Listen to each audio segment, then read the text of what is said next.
आज हम समझेंगे प्लेसेंटेशन के बारे में। देखिए प्लेसेंटेशन एक्चुअल में है क्या कि इसको याद करना बहुत आसान है जब हम डायग्राम के साथ इसको याद करते हैं और डायग्राम के साथ साथ हम फिजिकली उस चीज़ों को समझते हैं। कुछ चीज़ें ही इसमें ऐसी हैं जो हमने कभी नहीं देखी, बल्कि इसके जो एग्जांपल्स हैं वो जनरली हमारे देखे हुए होते हैं, इसके जो सीड्स होते हैं। तो इसमें सबसे पहले आता है मार्जिनल प्लेसेंटेशन। मार्जिनल प्लेसेंटेशन में आप देखेंगे कि जो मटर है और जो दालें हैं वो इसके एग्जाम्पल हो गए। दालें जनरली हमें उस फॉर्म में मिलती हैं, सूखी हुई फॉर्म में, इसलिए हमें लगता है कि ऐसे भी उगती होंगी क्या। लेकिन अगर किसी किसी ने देखा हो तो दालें भी जैसे मटर के दाने निकलते हैं वैसे ही निकलती हैं। और उसके बाद आता है एक्जाइल प्लेसेंटेशन। एक्जाइल प्लेसेंटेशन में एग्जांपल है हमारे टमाटर और नींबू। जब हम टमाटर को काटते हैं तो उसमें भी बीच में से कुछ ऐसा ही दिखाई देता है जैसा कि इस डायग्राम में हमें दिख रहा है।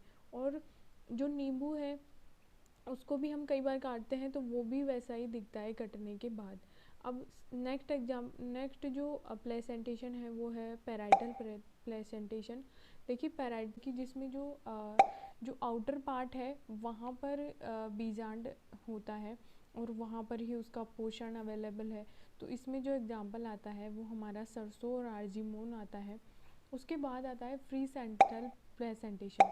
देखिए फ्री सेंट्रल प्रेजेंटेशन जितना आसान है बोलने में, समझने में, उतना ही इसके जो टिपिकल क्वेश्चन बन के आते हैं कि इसमें जो है बीजांड कहाँ अवेलेबल होगा। तो इसमें जो जो मिडल पार्ट है उसमें बीजांड अवेलेबल होता है। इसके एग्जांपल में आते हैं हमारे डायंथस और प्रीमरोज हो गया। और उसके बाद जो है सूरजमुखी और गेंदा वाला वो है बेसल प्रेजेंटेशन। इसका भी बहुत मेजर क्वेश्चन आता है, क्योंकि जनरली क्या होता है कि ये सब चीज़ें याद हो जाती हैं, बल्कि ये जो बेसल प्रेजेंटेशन के एग्जांपल हैं वो याद करना मुश्किल हो जाता है, क्योंकि ये भी देखा हुआ नहीं होता, क्योंकि इनकी सीड्स कभी देखे हुए नहीं होते। अब आप सरसों में कभी देखेंगे तो सरसों के जो बीज होते हैं उनको आप तोड़िए तो इनमें जो वाइट पाउडर निकलता है तो वो जो आउटर पार्ट होता है उसी पर वो वाइट पाउडर होता है और बीच में कुछ जगह सी आपको दिखेगी। अगर ढंग से आप देखेंगे तो सच में ये दिखता है। तो ये है कि प्लेसेंटेशन को याद करना बहुत आसान है। आप उसी के डायग्राम के साथ उसके एग्जाम्पल को लिख लीजिए और ये सच्ची में बहुत ही इजी टॉपिक्स में से है और मॉर्फोलॉजी में इससे रिलेटेड क्वेश्चन ज़रूर आते हैं।